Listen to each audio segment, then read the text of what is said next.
बिस्मिल्लाहिर्रहमानिर्रहीम। अस्सलाम वालेकुम। इशफाक अहमद साहब फरमाते हैं कि जद्दा एयरपोर्ट पर बैठा हुआ मुनीर अहमद अपनी फ़्लाइट का इंतज़ार कर रहा था, जबकि इसके साथ इसका हम वतन दूसरा मिस्री हाजी अब्दुल बारी भी बैठा हुआ था। दोनों हज के मुनासिक अदा करने के बाद वतन वापस जाने के लिए हाजियों में शामिल थे। अचानक मुनीर अहमद के साथ बैठे हाजी अब्दुल बारी ने एक लंबी सी सांस ली और अपना तारुफ कराया कि मैं बिजनेसमैन हूँ और अल्हम्दुलिल्लाह ये मेरा 10वां हज है। अल्लाह पाक का मेरे पर फजल है और मैं समझता हूँ कि हर हज के बाद मुझे रब के ज़्यादा करीब होने का मौका मिला है। इसके बाद इसने सवालिया नज़रों से मुनीर अहमद की तरफ देखा, गोया जवाबन इसके तारुफ का मुंतज़िर हो। मुनीर अहमद मुस्कुरा दिया और बोला, भाई मेरे हज का किस्सा कुछ ज़्यादा ही तवील है, मैं आपका सर नहीं खाना चाहता।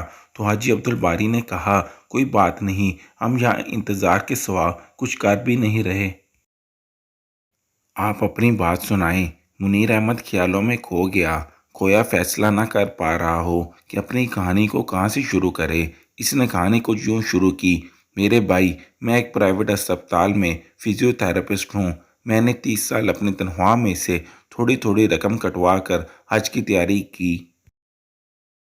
इस साल मेरे हज के अखराजात पूरे हो गए थे, जिन्हें मैं अस्पताल के फाइनेंस डिपार्टमेंट से लेकर निकला था कि एक खतून को देखा जिसका बेटा एक्सीडेंट में तकरीबन माजूर हो गया था, मगर पिछले 6 महीने में अनथक मेहनत और प्यार शफकत की वजह से वो 50% ठीक हो गया था, जबकि उम्मीद थी कि मज़ीद 6 माह के बाद वो मुकम्मल सेहतयाब हो जाएगा। इस खातून ने मुझे सलाम किया और बुझे हुए लहजे में बताया कि वो लोग अस्पताल छोड़कर जा रहे हैं, शायद आपसे फिर हमारी मुलाकात ना हो, लिहाजा मैं आपको ढूंढ रही थी। मैं हैरान हुआ, मुझे लगा कि जैसे वो मेरे इलाज से मुतमिन ना हो।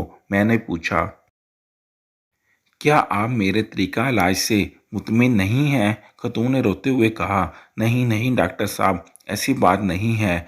आपने तो बच्चे को डॉक्टर के बजाय बाप बनकर संभालना है। मेरा तो रवां रवां आपको दुआएं देता है। आपने मेरे बच्चे में ना सिर्फ जीने की ख्वाहिश जगा दी, बल्कि अपनी ड्यूटी से हटकर इसको विज़िट किया और तोहफे तोहफ़े भी दिए, जिसके लिए हम मियाँ बीवी आपके बहुत शुक्रगुजार हैं। मैंने हैरानी से पूछा कि फिर आप अस्पताल छोड़कर क्यों जा रही हैं, मगर वो मेरी बात का जवाब दिए बगैर मरीज़ के कमरे की तरफ चल दी।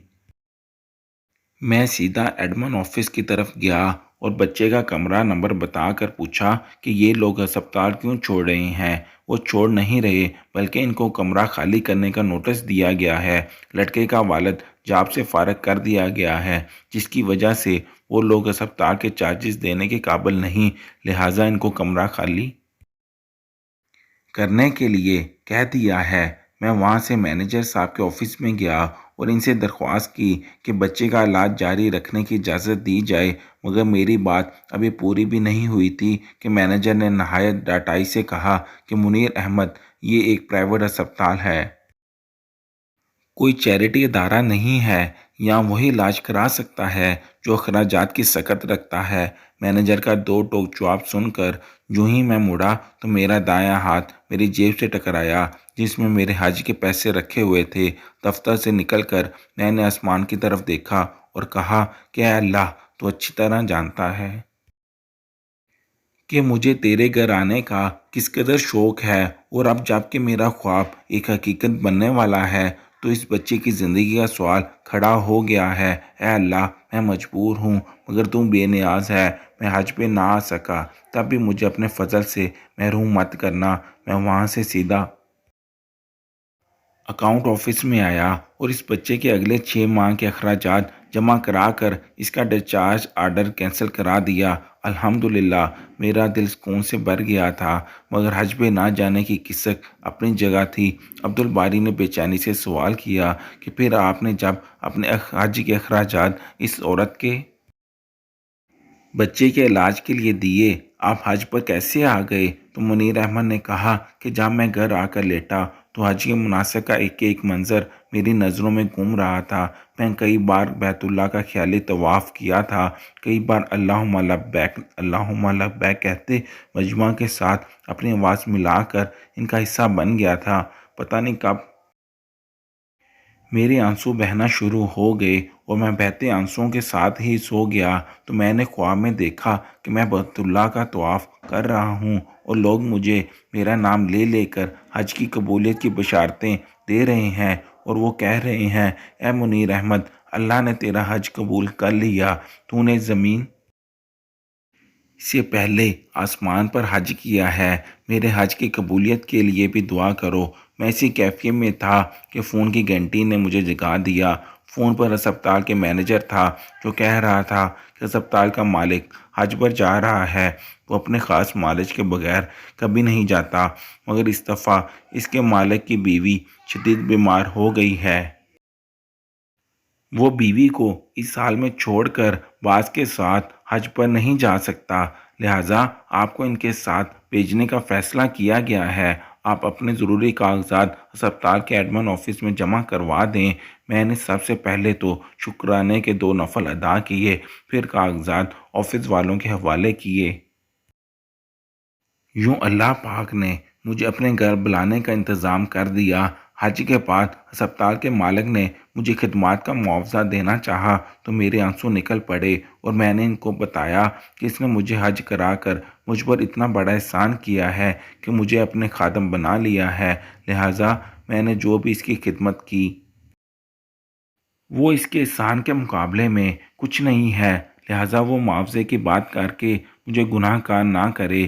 پھر میں نے اس کو سارا واقعہ تفصیل کے ساتھ سنایا، جس پر اس نے موقع سے ہی فون کر کے اس بچے کے مکمل علاج تک اسے ہسپتال بلا معاوضہ رکھنے کے احکامات جاری کر دیے۔ اس خاتون کے شوہر کو اپنی ایک فیکٹری میں سپروائزر کی پوسٹ پر رکھ دیا اور ہسپتال انتظامیہ کو میرے سارے پیسے واپس کرنے کے لیے کہہ دیا۔ یوں اللہ پاک نے مجھے فری میں حج کرا دیا۔ عبدالباری کی آنکھوں سے آنسو جاری تھے۔ اس نے اٹھ کر منیر احمد کا ماتھا چوما اور اس کو مبارک دی اور کہا کہ میں سمجھتا تھا کہ میں نے 10 حج کر کے اللہ پاک کا بہت قرب حاصل کیا ہے، مگر آج مجھے لگتا ہے کہ میرے ایسے 1000 حج بھی تیرے ایک حج کے برابر نہیں۔ میں تو خود حج پر آتا رہا، جبکہ تجھے تو اللہ خود اٹھا کر اپنے گھر لایا ہے۔ ایسا ہی ہے، اللہ پاک سے میرے حج کی قبولیت کی دعا بھی کر دو۔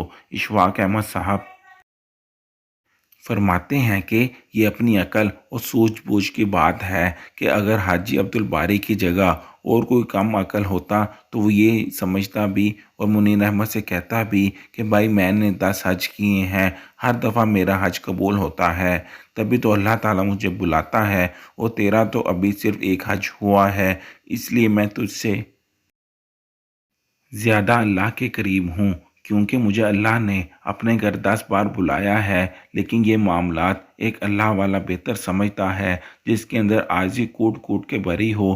کبھی بھی اپنی تعداد پہ مت جاؤ کہ کیا پتہ ایک بندے نے 50 حج کیے ہوں اور اس کی نسبت صرف ایک بندے نے خالی عمرہ ہی کیا ہو، تو وہ اس کے 50 حج پہ بھاری ہو۔ یہ اللہ تعالیٰ کی انسانوں پر احسان ہے، جبکہ کچھ نہ سمجھ ان کو اپنی محنت اور اپنے روپوں کا وسیلہ سمجھتے ہیں۔ ایسا ہرگز نہیں ہے۔ جس پر اللہ کی رحمت ہوتی ہے وہ بنا خدا کے گھر دیکھے بھی اس کا قرب حاصل کر سکتا ہے۔ یہ جملہ انتہائی حسین ہے کہ اللہ تمہارے حج میں برکت دے۔ اللہ پاک سے دعا ہے کہ وہ ہم سب کو خدمت خلق کی توفیق عطا فرمائے اور ہمیں اپنے پسندیدہ بندوں میں شامل کر لے، اور کبھی بھی غرور و تکبر کا سریہ ہمارے گردنوں میں نہ ڈالے، ہمیشہ عاجزی انکساری میں رکھے تاکہ ہم دنیا و آخرت دونوں میں کامیاب ہو سکیں،